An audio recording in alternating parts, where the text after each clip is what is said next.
Hi friends, அஸ்ஸலாமு அலைக்கும். இன்றைக்கி மும்பை ஸ்பெஷல் நம்ம வடை எப்படி பண்ணலாங்கிறது பார்க்கலாம். வாங்க வீடியோக்குள்ளே போகலாம். வடை செய்கிறதுக்கு ஒரு 7 உருளைக்கிழங்கு நான் நல்லா தண்ணியில் கழுகி 4 விசில் விட்டு எடுத்துகிட்டு வச்சுருக்கிறேன். இப்போ மசிகிறது எப்படின்னு பார்க்கலாம். இது நல்லா ஆறுனதுக்கப்புறம் நல்லா மசிஞ்சு நம்ம எடுக்கணும். இப்போ நல்லா ஆறிடுச்சு. இப்போ நம்ம மசிஞ்சு எடுக்கலாம். இப்போ இதில் பாத்திரத்தில் வச்சு ஒவ்வொன்றா வச்சு இது மாதிரி உடச்சி எடுக்கலாம். நல்லா எல்லா உருளைக்கிழங்கும் இதே மாதிரி எல்லாம் உடச்சி எடுத்துடலாம். எல்லாம் இதே மாதிரி வச்சு நல்லா மசிச்சு எடுத்துடணும். உருளைக்கிழங்கு நல்லா இந்த மாதிரி எல்லாம் மசிச்சு எடுத்தாச்சு. இப்போ இதுக்கு ஒரு மசாலா நம்ம இப்போ பண்ணலாம். எல்லா உருளைக்கிழங்கு நல்லா மசிச்சாச்சு பாருங்கள். இப்போ உருளைக்கிழங்கு எல்லாம் மசிச்சாச்சு. இனி ஒரு மசாலா நம்ம ரெடி பண்ணிக்கலாம்.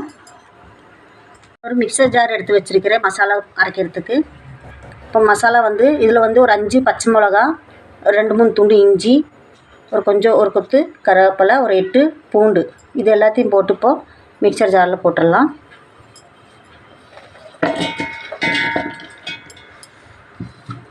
கொஞ்சம் மல்லித்தலை, ஒரு கொத்து மல்லித்தலை அதையும் போட்டு, ஒரு ஸ்பூனு ஜீரகம் இதையும் போட்டு தண்ணி ஊற்றாமையே கொரகொரப்பாக அரைச்சிட்டு வந்துடலாம். இப்போ 1/4 ஸ்பூனு மஞ்சத்தூள் இதில் போட்டுட்டு நல்லா கொரகொரப்பாக மிக்சரில் போட்டு அரைச்சிட்டு வந்துடலாம். ரொம்ப அரைக்கக்கூடாது, கொரகொரப்பாக தான் அரைக்கணும். தண்ணி ஊற்றாமல் தான் அரைக்கணும். கொரகொரப்பாக அரைச்சிட்டு வந்தாச்சு பாருங்கள். இந்த மாதிரி கொரகொரப்பாக கொஞ்சம் மிக்சரில் போட்டு அரைக்கிறதா இருந்தாலும் இந்த மாதிரி அரைக்கணும். கல் வச்சு குத்தி எடுக்கிறதா இருந்தாலும் இதே மாதிரி கொரகொரப்பாக அரைச்சி எடுக்கணும்.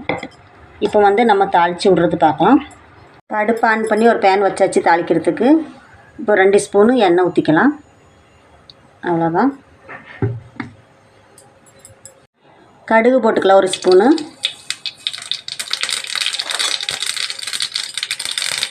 பெருங்காய பொடி போடலாம், ஒரு ஸ்பூனு.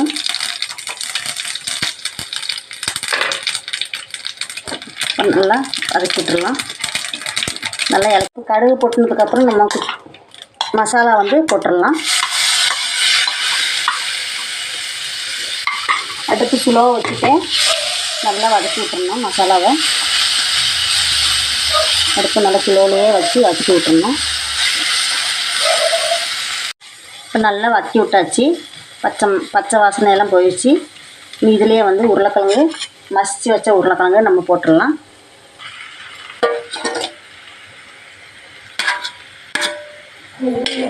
போட்டு நல்லா இந்த மாதிரி நல்லா திருப்பி உருளைக்கிழங்கு போட்டு நல்லா மசாலாவில் மிக்ஸ் பண்ணி விட்டுறணும். நல்லா இந்த மாதிரி நல்லா மிக்ஸ் பண்ணி விட்டுறணும். இது கூடயே உப்பு போட்டுக்கலாம். 1 ஸ்பூன் உப்பு நான் போடுறேன். உப்பு போட்டு நல்லா மிக்ஸ் பண்ணி விட்டுறலாம். இப்போ மசாலா நல்லா மிக்ஸ் பண்ணியாச்சு. இல்லை இது மேலேயே கொஞ்சம் மல்லித்தலை போட்டுடலாம். மேலே மல்லித்தலை தூவி விட்டுடலாம். மல்லித்தலை தூவிட்டு பாதி எலுமிச்சை பழத்தை புழிஞ்சு ஊற்றிடலாம். பாதி எலுமிச்சை பழம் புழிஞ்சு ஊற்றியாச்சு.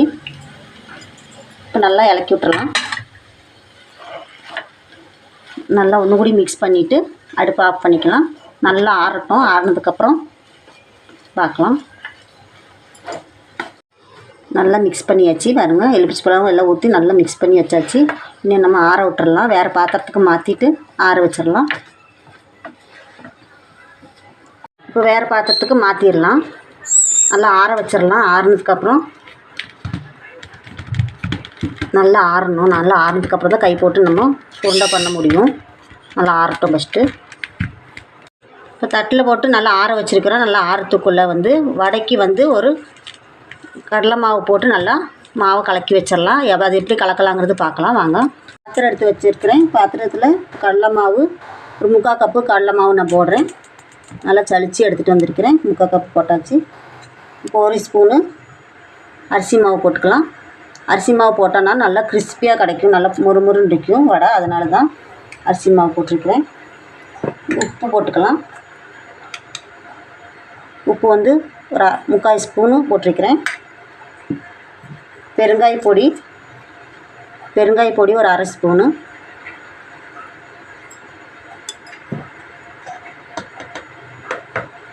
கலர் வர்றதுக்கு மஞ்சத்தூள் 1/4 ஸ்பூனு மஞ்சத்தூள் போடுறேன். இப்போ கொஞ்சம் கொஞ்சமாக தண்ணி ஊற்றி நல்லா கலக்கிக்கலாம். தண்ணி ஊற்றி நல்லா கலக்கி எடுக்கலாம். கொஞ்சம் கொஞ்சமாக ஊற்றிக்கலாம் தண்ணி. இப்படி கொஞ்சம் கொஞ்சமாக ஊற்றி ரொம்ப தண்ணி மாதிரி பண்ணக்கூடாது, ரொம்ப கட்டியாகவும் இருக்கக்கூடாது. அந்த மாதிரி தண்ணி ஊற்றி கொஞ்சம். இப்போ மாவு நல்லா கலக்கியாச்சு பாருங்கள். இந்த மாதிரி கட்டியில் கலக்கணும். ரொம்ப தண்ணியாகவும் இருக்கக்கூடாது, ரொம்ப கட்டியாகவும் இருக்கக்கூடாது. அந்த மாதிரி இது மாதிரி கலக்கி வைக்கணும் பாருங்கள். இது மாதிரி ஊற்றும் போது கரண்டியில் இந்த மாதிரி கட்டி வரணும் பாருங்க. கரெக்டாக இருக்குது. இப்போ வந்து மாவு கலக்கி ஒரு வாரத்தில் வச்சிடலாம். இப்போ உருளைக்கிழங்கு வந்து உருண்டை பண்ணி எடுக்கலாம். எல்லாம் இப்போ நல்லா ஆறியாச்சு உருளைக்கிழங்கு. இப்போ உருளைக்கிழங்கு வந்து நம்ம உருண்டை பண்ணி எடுக்கலாம். இப்படி கொஞ்சம் எடுத்து கையில் ஒரு அளவாக, ஜாஸ்தி பெருசாகவும் இருக்கக்கூடாது, ஒரு அளவாக எடுத்துக்கணும். இப்படி எடுத்து உருண்டை பண்ணிக்கணும். எல்லாமே இதே மாதிரி உருண்டை பண்ணி பாருங்க. இந்த மாதிரி உருண்டை பண்ணிக்கணும். இந்த சைஸில் உருண்டை பண்ணி எல்லாமே தட்டில் போட்டு வச்சிடலாம். இப்போ எல்லா உருண்டையும் பண்ணியாச்சு பாருங்கள். இப்போ எல்லாம் ஒரே மாதிரி உருண்டை பண்ணி வச்சாச்சு. இப்போ மாவு கலக்கி வச்சுருக்கிற மாவில் வந்து சோடா உப்பு கொஞ்சம் போட்டுடலாம். ஒரு 1/2 ஸ்பூனு சோடா உப்பு நான் போடுறேன். சாப்பிட்ற சோடா உப்பு அதை போட்டுடலாம். சோடா உப்பு போட்டதுக்கு மேலேயே எண்ணெய் வந்து நான் காய்ச்சி வச்சுருந்தேன், சூடாக இருக்குது. இப்போ எண்ணெய் வந்து மேலே ஊற்றிடலாம். இது மேலே 1 ஸ்பூன் எண்ணெய் ஊற்றிட்டு நல்லா கலக்கி விட்டுடலாம். நல்லா அப்படி கரண்டி வச்சு நல்லா கலக்கணும். அப்படியே கலக்கிட்டே இருக்கணும். ஒரு 2 நிமிஷத்துக்கு அப்படியே நல்லா கலக்கி விடணும். நல்லா அப்படி கலக்கி விட்டுட்டோன்னா இப்போ மாவு நல்லா கலக்கியாச்சு. 2 நிமிஷத்துக்கு நல்லா இலக்கி விட்டாச்சு. அதுங்க நல்லா மயம் கிடைக்கும். நல்லா இப்படி இலக்கி கொடுத்தாங்கன்னா நல்லா மயம் கிடைக்கும் மாவு. இப்போ வந்து வடை சுட்டு எடுக்கலாம். இப்போ ஆன் பண்ணி ஒரு கடையில் எண்ணெய் காஞ்சிட்டு இருக்குது. இப்போ வந்து போண்டா வந்து போட்டுடலாம். போண்டா போடுறது வந்து ஃபஸ்ட்டு ஒரு ஸ்பூன் எடுத்துக்கணும். ஒரு ஸ்பூனில் இப்படி எடுத்து போடுறதுக்கு 1 ஸ்பூன் எடுத்துக்கணும். இப்போ போண்டா வந்து எல்லா போண்டாவும் இதிலே போட்டுட்டு ஒவ்வொன்றா எடுத்து பாருங்கள். இதில் இப்படி எல்லாமே மாவு வந்து கலக்கி விட்டுறணும். இப்போ மாவு இப்படி போட்டுட்டு மாவு இப்படி நல்லா வடித்து விட்டு போட்டு எண்ணெயில் போட்டுடலாம். எல்லாமே இதே மாதிரி போட்டு விட்டுடலாம்.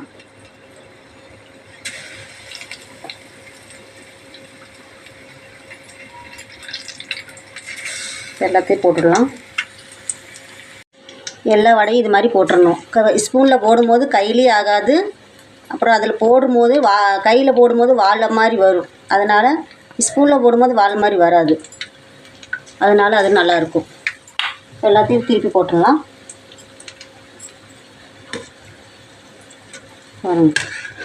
இது மாதிரி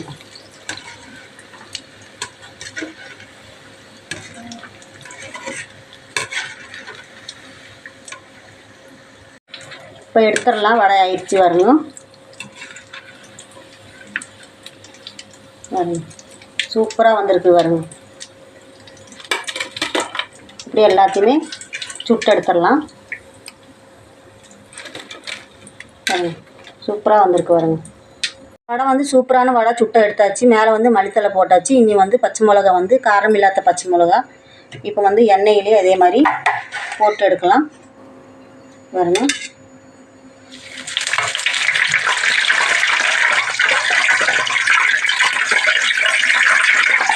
இந்த மாதிரி போட்டு எடுக்கணும். நல்லா வறுக்கணும்.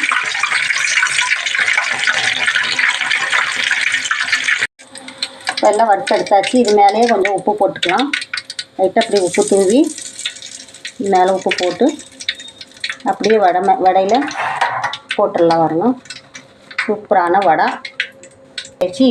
சூப்பரான மும்பை ஸ்பெஷல் வடை ரெடி ஆயிடுச்சு பாருங்கள். இதே மாதிரி நீங்களும் உங்கள் வீட்டில் ட்ரை பண்ணி பாருங்கள். குழந்தைகளுக்கெல்லாம் நல்லா பிடிக்கும். ஸ்கூல் போயிட்டு வந்தான்னு சொன்னால் நல்லா மொறுமொறுன்னு இருக்குது பாருங்கள். அரிசி மாவு போட்டனால சூப்பராக இருக்குது பாருங்கள். இதே மாதிரி நீங்களும் உங்கள் வீட்டில் ட்ரை பண்ணி பாருங்கள். உங்களுக்கு இந்த வீடியோ பிடிச்சிருந்தா லைக் பண்ணுங்கள், ஷேர் பண்ணுங்கள், மறக்காமல் சப்ஸ்கிரைப் பண்ணுங்கள். பக்கத்தில் இருக்கிற பெல் பட்டனையும் கிளிக் பண்ணிக்கோங்க. அப்போ நான் போடுற வீடியோ உடனே உங்களுக்கு வந்து சேரும்.